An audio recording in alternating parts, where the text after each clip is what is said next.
وشفيعنا وقرة أعيننا ومولانا محمد وعلى آله وأصحابه المجاهدين الطاهرين أما بعد قالوا سبحانك لا علم لنا إلا ما علمتنا إنك أنت العليم الحكيم ولا حول ولا قوة إلا بالله العلي العظيم إلى حضرة النبي المصطفى محمد رسول الله صلى الله عليه وسلم وعلى جميع إخوانه من الأنبياء والمرسلين والصحابة والتابعين وأولياء والعلماء العاملين والمصنفين المخلصين خصوصا مصنف متن سورة التوفيق للشيخ العليم العلامة عبد الله بن حسين بن طاهر بن محمد بن هاشم بعلوي الفاتحة. أعوذ بالله من الشيطان الرجيم بسم الله الرحمن الرحيم الحمد لله رب العالمين الرحمن الرحيم مالك يوم الدين إياك نعبد وإياك نستعين اهدنا الصراط المستقيم صراط الذين أنعمت عليهم غير المغضوب عليهم ولا الضالين.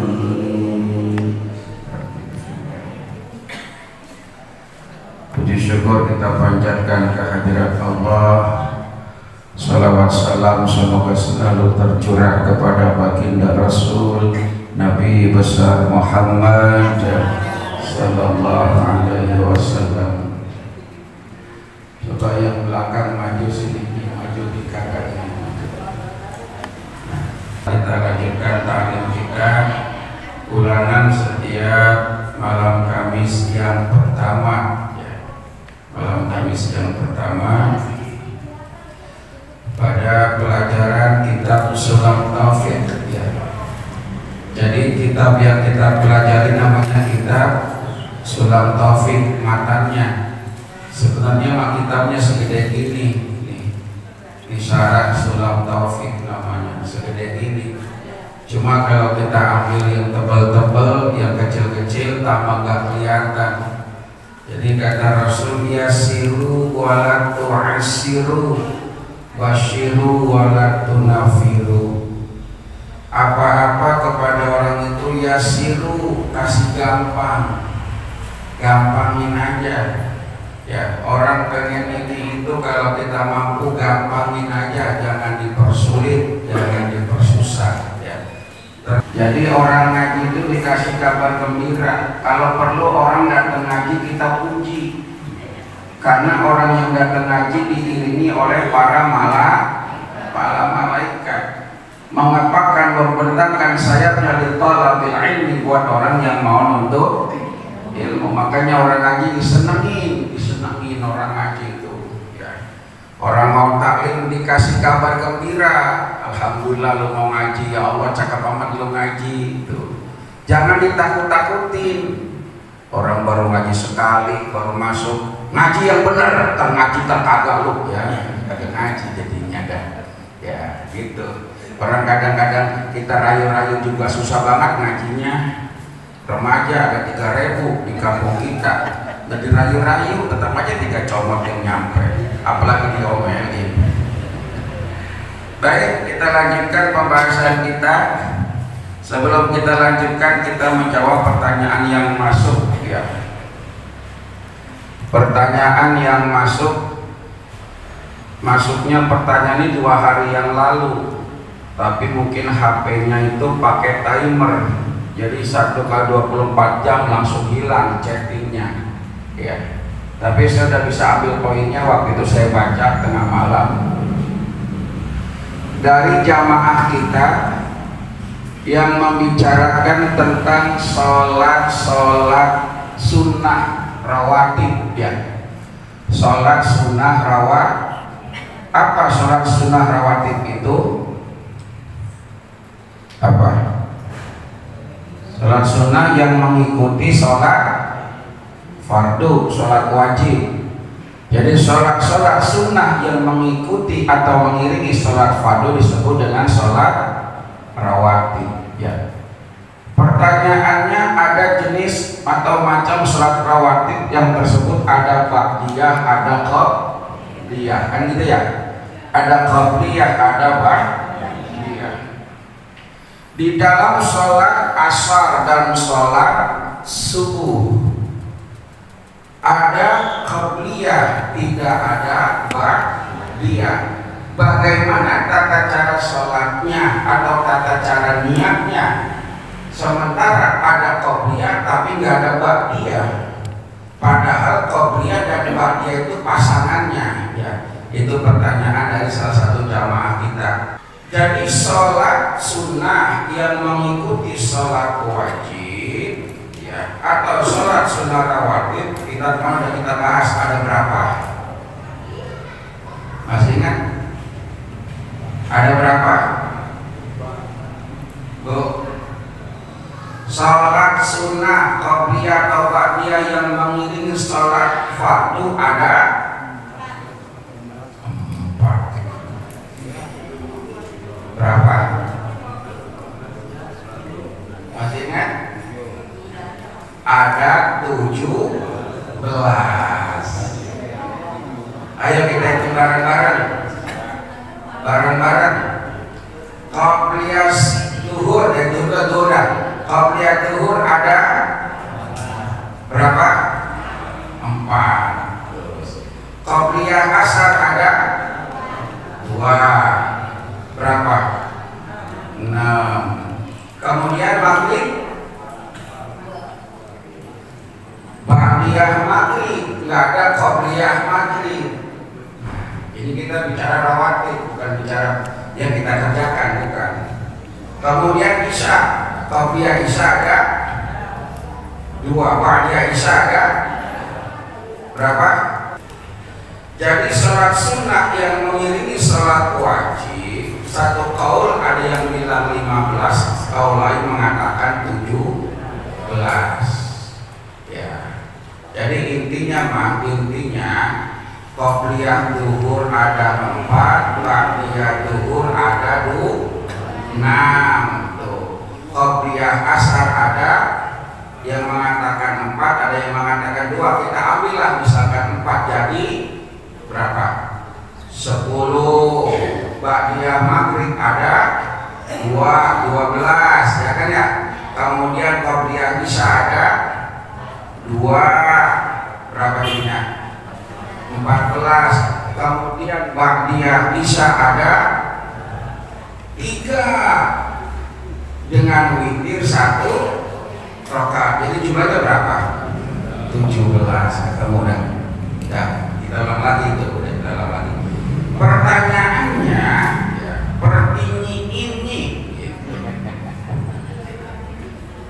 Kalau sholat zuhur qabliyah, kemudian ada ba'diyah. Qabliyah, tahunya qabliyah? Qabliyah diambil dari kata qabla. Qabla artinya sebelum. Ba'diyah diambil dari kata ba'da. Ba'da artinya sesudah. Nah gitu. Pokoknya gampangnya sebelum dan sesudah. Kenapa pada sholat asar ada ba'diyah asar, nggak ada qabliyah? Ada qabliyah asar, nggak ada ba'diyah asar. Pada sholat subuh ada qabliyah subuh, tapi nggak ada ba'diyah subuh. Nah itu pembahasannya di situ. Kalau begitu kita sholat sebelum subuh, niatnya bagaimana? Kan gitu ya. Kalau kita niat qabliyah, kan nggak ada ba'diyah.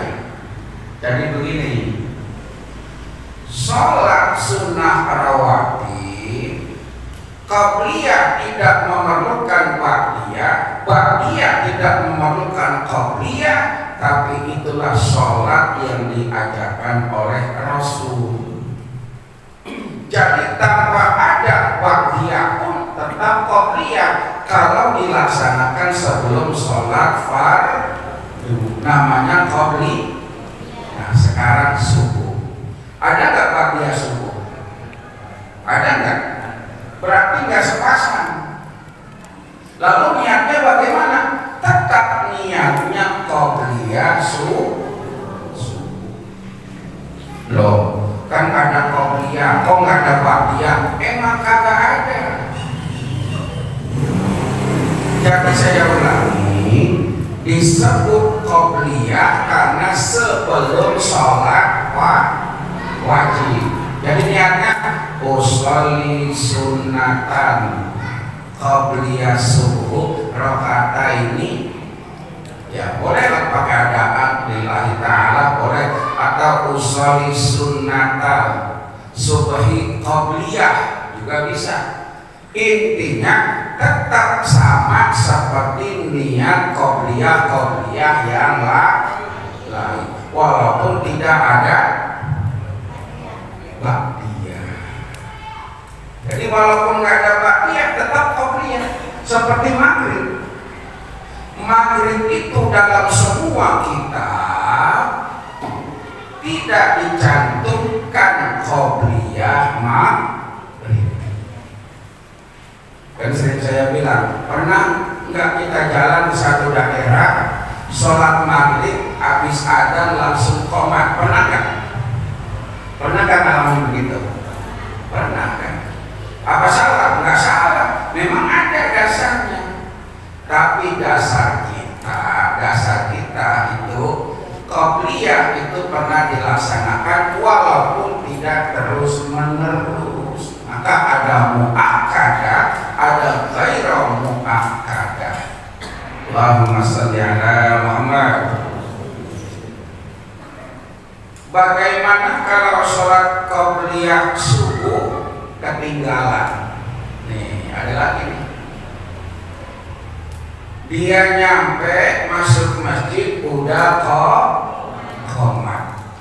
Sementara keutamaan sholat sunnah qobliyah subuh, sholat sunnah fajar itu pahalanya dunia beserta isinya. Bolehkah kita melaksanakan sholat sunnah qobliyah subuh setelah kita sholat subuh? Ini kita belum sholat sunnah subuh. Ya ini kan ngomongin yang wadon itu gak bakal ketinggalan ya mah. Yang ada kesiangan. Kita nyampe, udah qomat, atau kita nyampe, qomatnya gak kedengeran, dikirain mah belum qomat. Karena qomatnya gak pakai mikrofon. Ada gak masjid yang qomatnya gak pakai mic? Jadi kalau qomat itu pakai mic atau tidak? Nah, disinilah kita ngaji yang namanya pakai dalil ijma. Adan wa'adin finnasi, adan ya. Nanti kita ketemu tentang sunnah-sunnah sebelum waktu sholat. Salah satunya adalah yang pertama adzan. Jadi adzan hukumnya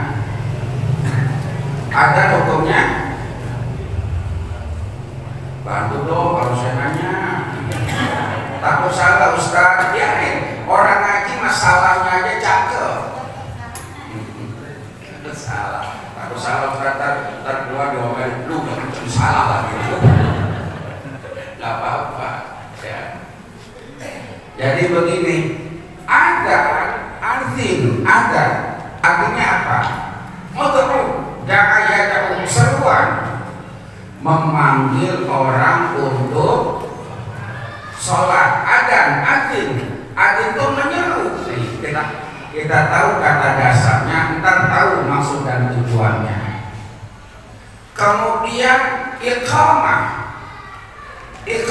asal kata dari aqama yuqimu. Apa artinya? Aqama yuqimu iqamatan.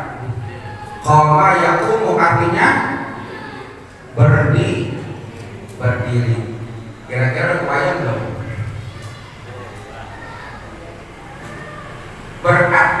adzan manggil orang untuk datang sholat, iqamat berarti manggil orang untuk berdiri. Qad qamati, makanya ada di dalam riwayat ketika kalimat qad qamati sholat udah pada berdiri. Itu pun tergantung imam. Kita udah bahas kondisi imam 3. Kalau imamnya sudah ada di saat khotbah, kita bangun. Kalau imamnya belum ada ketika imam masuk, kita berdiri. Udah kita bahas itu di pengajian subuh itu. Nah, jadi di sini kita akan menambah wawasan. Jadi iqamat bangunin orang untuk berdiri. Artinya orang udah siap sholat, tinggal nunggu Kalau semasjid itu sekiranya dengan suara tanpa mikrofon orang kedengeran dan dia berdiri, maka enggak pakai mikrofon hukumnya boleh. Pakai mikrofon hukumnya boleh. Jadi ketika pakai mikrofon boleh. Kenapa? Yang namanya hukum mengikuti ilat. Pak Ustaz, rumah saya dekat masjid, saya bangun saya kirain mah udah komat, ternyata belum. Saya kira belum komat, saya tungguin, nggak tahu udah berdiri dan kenapa? Saya kagak dengar komat. Kan ada orang yang namanya datang ke masjid nunggu komat. Ada nggak? Bagaimana kalau nggak ada komat? Nah, jadi hukum itu elastis. Ditinjau dari sini bagaimana, ditinjau dari sisi ini bagaimana. Jadi ketika ada yang komat nggak pakai mikrofon nggak masalah. Ketika ada yang komat pakai speaker juga kagak masalah. Yang masalah yang mempermasalahkan dan yang kagak sembahyang itu jadi masalah. Paham nggak maksudnya? Nah, jadi tambah ngaji, tambah wawasan. Nah, jadi ketika ada yang komat, kalau sekiranya orangnya cuma sedikit dan semua kedengeran, tanpa mikrofon, tanpa speaker kedengeran, nggak pakai mic, nggak masalah. Kenapa? Sekiranya orang bisa dengar. Saya tanya, imam itu suaranya pengen didengar orang di luar, apa pengen didengar orang di dalam? Nah, imam itu buat orang yang salat, bukan buat orang yang jalan. Tapi kenapa kita pakai mikrofon, pakai speaker? Nah, takut suaranya nggak sampai ke belakang. Jadi kalau dalilnya itu kan orangnya sedikit bisa masuk akal. Berarti kalau orangnya banyak pakai speaker. Sampai sini kira-kira paham ya. Jadi kalau kita ngaji ketemu bab-babnya itu nanti akan oh iya berarti begini bisa, begini bisa, begini bisa. Tergantung dari sisi mana dalilnya. Nah, sekarang orang belum sholat qobliyah subuh karena komatnya kagak pakai speaker. Kita lagi nungguin komat, kira belum komat, kita mau. Jangan sampai ini terjadi dia punya permintaan kita mah nandain komat. Nah, kalau komat buru-buru, nah berarti komat itu berfungsi bukan cuma orang yang dekat. Paham tuh? Nah, ini saya kasih keterangan, tapi janji kalau saya kasih keterangan ini nanti jangan dibilang aliran sesat atau paham yang aneh atau orang yang aneh-aneh ya. Biar lebih gampang dalilnya saya kirim ke grup, dibaca langsung kitabnya.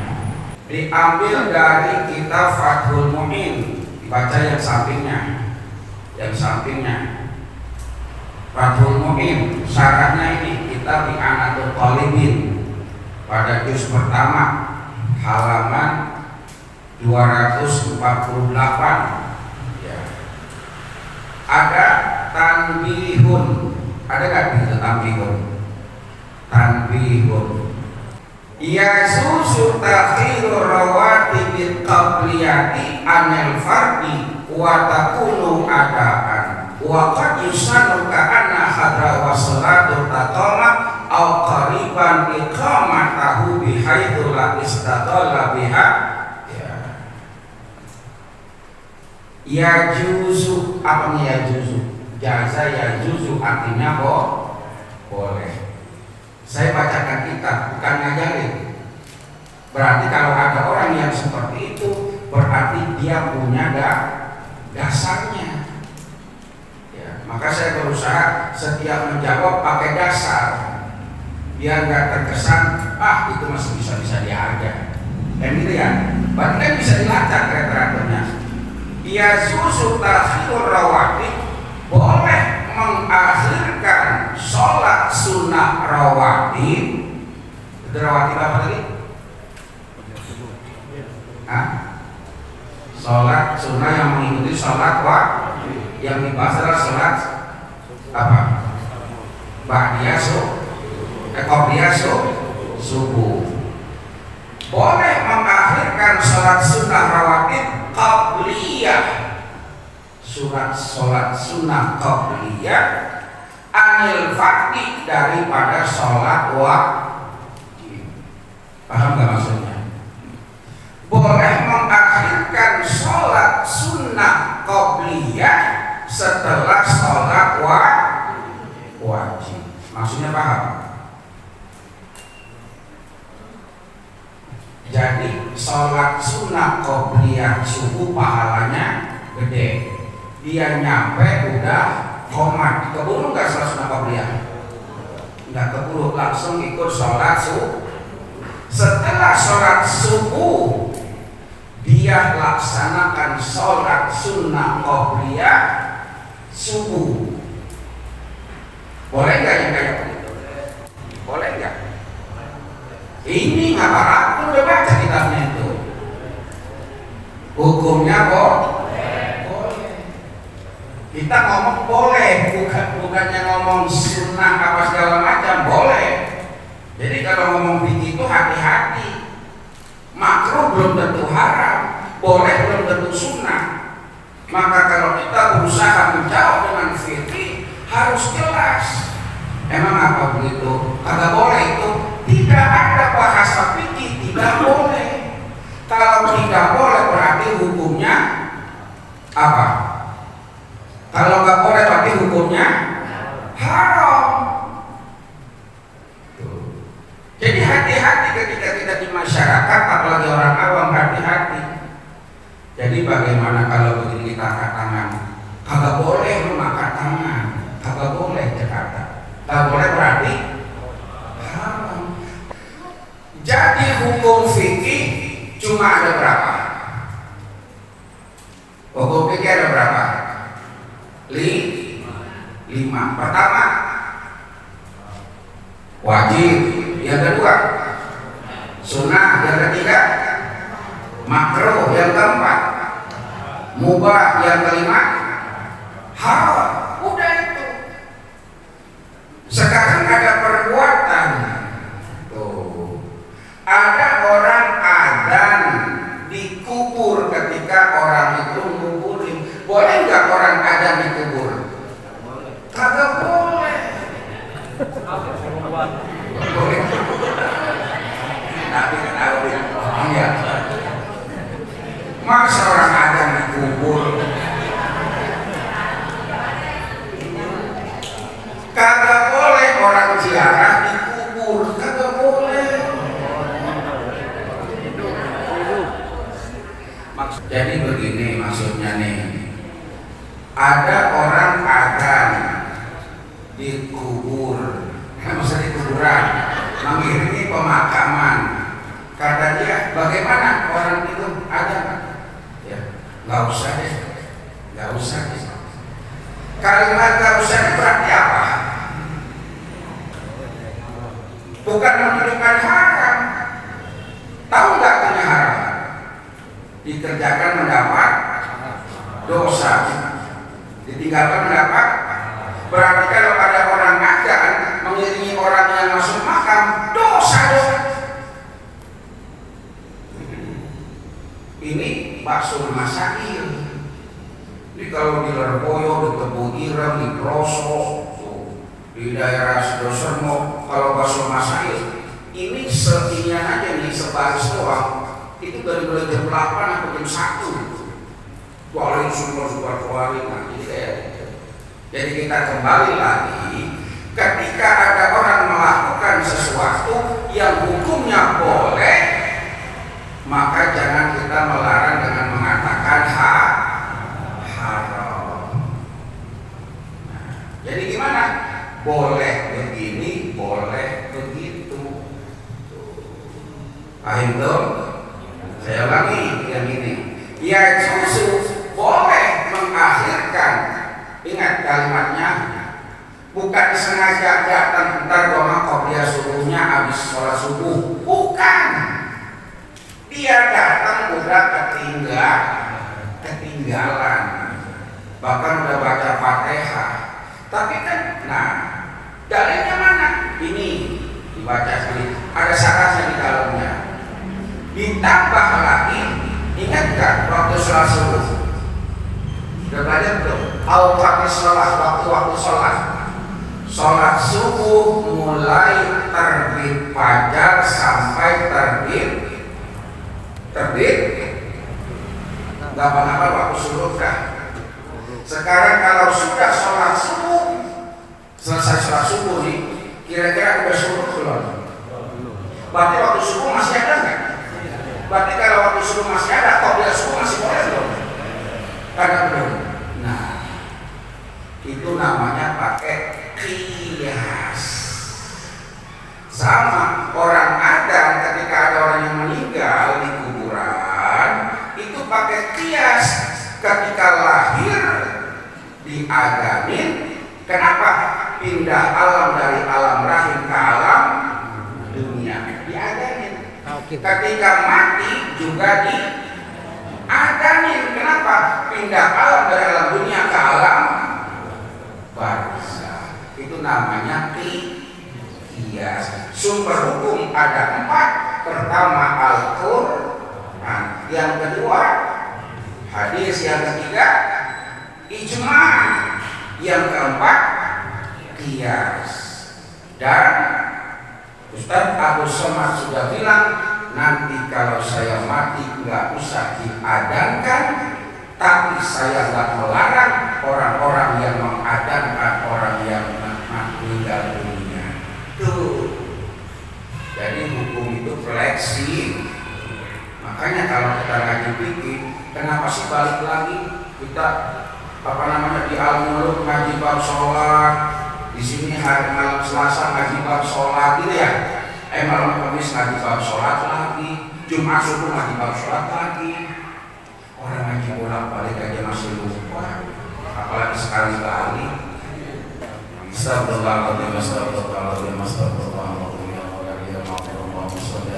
Muhammad wa ala sayyidina Muhammad walhamdulillahi rabbil alamin. Allahumma aftah lana abwaaba ilmika kama fatahtaha ala anbiyaika wa awliyaika wa ulamaika al-mutaqaddimin wal mutaakhirin wa ansur rahmataka ya dzal jalali wal ikram.